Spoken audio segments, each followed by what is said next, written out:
కాంగ్రెస్ పాలనలో రాష్ట్రంలో నిత్య నిరసనలు ఆందోళనలు జరుగుతూనే ఉన్నాయి. ఉద్యోగులు, నిరుద్యోగులు, పెన్షనర్లు, రైతులు, విద్యార్థులు ఇలా ప్రతి ఒక్కరు నిరసనకు దిగుతున్నారు. అయితే నిన్నటికి నిన్న సచివాలయ ఉద్యోగులు కూడా సచివాలయం ప్రధాన గేటు ముందు ఆందోళనలు చేశారు. ఇవాళ ఉద్యమకారులు కూడా సచివాలయం ముట్టడికైతే ప్రయత్నించారు. తెలంగాణ ఉద్యమకారుల ఫోరం ఆధ్వర్యంలో సచివాలయం ముట్టడించారు. ఉద్యమకారులకు ఇచ్చిన హామీలను కాంగ్రెస్ ప్రభుత్వం విస్మరించిందంటూ కూడా ఆగ్రహం వ్యక్తం చేశారు. ఉద్యమకారులకు ఇస్తానన్న 250 గజాల ఇంటి స్థలం, ప్రతి నెల పెన్షన్ ఇచ్చి ఆర్థికంగా ఆదుకోవాలని డిమాండ్ చేస్తున్నారు.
ఆ గుర్తింపు కార్డు ఇస్తానన్నాడు రేవంత్ రెడ్డి.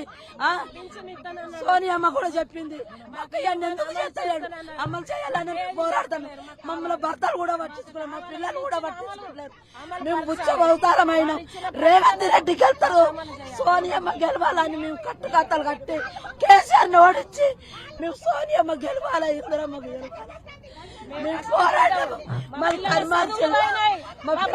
దెబ్బలు పెట్టాము, మేము పోలీస్ స్టేషన్లో పెట్టాము, మేము కష్టాలు పడ్డాము. మా దెబ్బలు కూడా బంగారం పోయినాయి, పుస్తలు కష్టపడ్డాం. వంటలు మార్పులు మేము తెలంగాణ వచ్చేంత వరకు కొట్లాడినాం. మాకు ఏది లేదు, చెందలేదు. రెడ్డి, సోనియమ్మ, రాజీవ్ గాంధీ లేకుంటే మేము సావనికైనా సిద్ధమే. సోనియమ్మ, రేవంత్ రెడ్డి,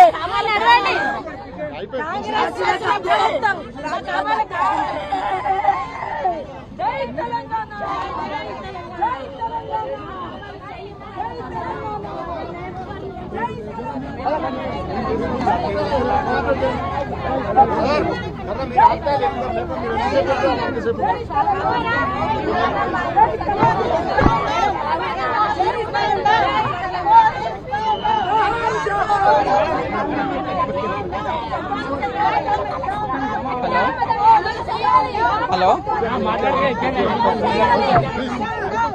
कहाँ है भाई, कहाँ है आप?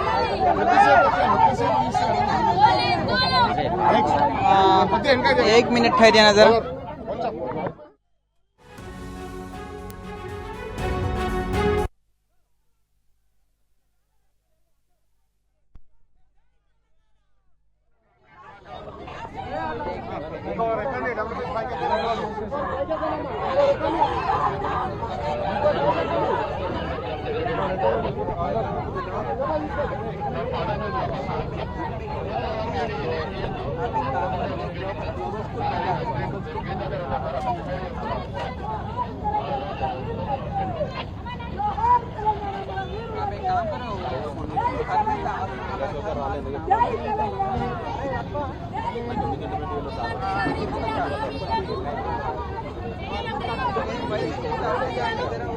అడుగుతున్నాం తప్ప కొత్తగా ఎలాంటి హామీలు అడగడం లేదు.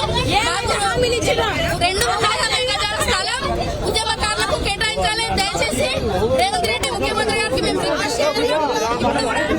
అడగడానికి వచ్చినాం.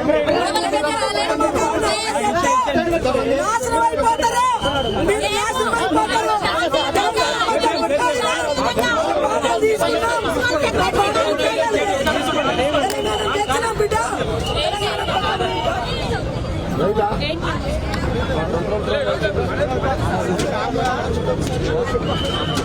జై